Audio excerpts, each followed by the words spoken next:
Meet a roofer who tops homes with tiles from the past, a floor builder whose work is nearly too pretty to walk on, and see a woodworker create a window to the arts and crafts period. Watch them all on Modern Masters.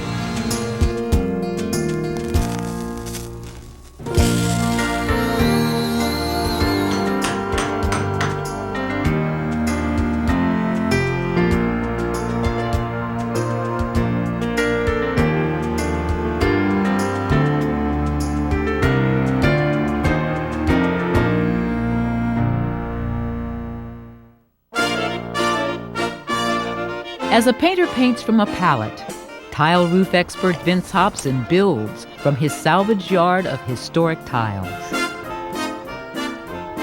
This is the T1 Ludovici French, and the patent date on that is 1894.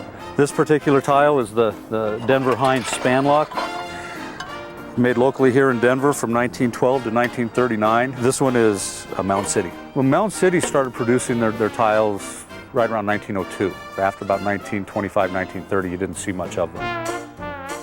This trove of tiles started when the Denver craftsman was replacing a 1930s vintage roof. He didn't have the heart to throw history away, so he kept the old tiles. Vince had no idea what he was going to do with them until one day, opportunity knocked, literally. One day I got a knock on the back door while I was at home, not working, and a builder had seen my tile stacked up there and he needed it for a project on a historic motel down in Denver. And so we ended up talking about it, and I made him a deal for the tile, and then I made him a deal for the installation on it, and thought what a neat niche this would be.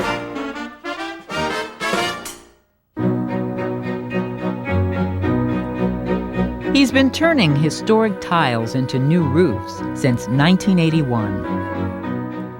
As preservation became a bigger deal, more and more people started saving and restoring what they had. A lot of people came to me for answers and for material. His path to a roofing career began in law school. I needed a job while I was going to law school, and they wouldn't let me in for free. And roofing was something that I started doing. He liked it so much, he left law school and opened his own tile roofing business in 1979. Today, Vince is using 3 brands of clay tiles from the 1920s to turn a barn in Cherry Hills Village, Colorado, into a patchwork of yesteryears. To me, new tile just is generic. It just doesn't have the character that the old stuff does. Vince is laying a staggered pattern of French field tiles. He starts by alternating whole tiles with half tiles. This is an end band. It is a pre-manufactured half tile. Vince and assistant Eric Herron have barely begun, but the morning's first challenge is already upon them. How hot do you think it is? Hot. On a 90-degree day, the heat on the roof can easily rise to 180 shocking degrees. A more constant challenge is getting salvage tiles to interlock the way they're supposed to. The red tiles made by the Hines Roofing Tile Company were never meant to fit side by side with the green tiles made by Ludovici. But Vince likes the effect of the 2 different tiles together, so he forces the fit. That's one of the struggles when the tile is just a little bit larger. Because of the angles on the next slope, Vince must first line up a horizontal row on the bottom until he reaches a point where the angles intersect. Then he starts a vertical line toward the ridge of the roof. From that point, I can carry either direction and know that my lines will be okay and the tiles will interlock properly. After that, Vince and Eric start backlaying tiles, tucking them underneath each other until they reach the roof's hip. At that point, Vince needs a few angled tiles to butt up against the slanted hip. So Eric cuts the tiles and uses a shortcut to deliver them. Tossing the tiles is the fastest way to get them to the roof, but it sometimes unnerves the homeowners who see it happening. A lot of times I'll be on a job site and we'll be tossing our tiles around, and I'll come back to the office and there'll be a message there telling me my workmen are throwing their valuable tiles around. You know, I'm the one doing it. On the rare occasion a tile is broken, Vince replaces it. With the tough angles out of the way, Vince and Eric can quickly run tile across the rest of the slope.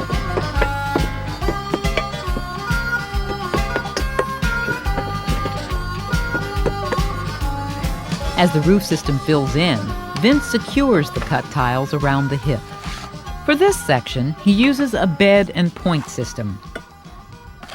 Bedding means using mortar to lock the tiles in place. Pointing is the process of smoothing the mortar to shed moisture. Back when these roofs were originally put on, everything was installed with mortar. Having drills and saws and stuff wasn't there. And where they couldn't punch a hole, they would just mortar them in place. Those roofs, 70, 80 years later, are still intact. Vince adds generous curves to the hip with 1917 hip tiles from the old Mound City Tile Company. I love the look of it. It's just that old art. In the finished barn, scattered pieces of history that might have otherwise been discarded come together to create a new roof with old-fashioned appeal. Most everybody else, looks at roofing as a job, and to me, it's saving what's out there. From rooftop to rooftop, Vince Hobson gives historic beauty a new home and paints pictures of the past against the sky.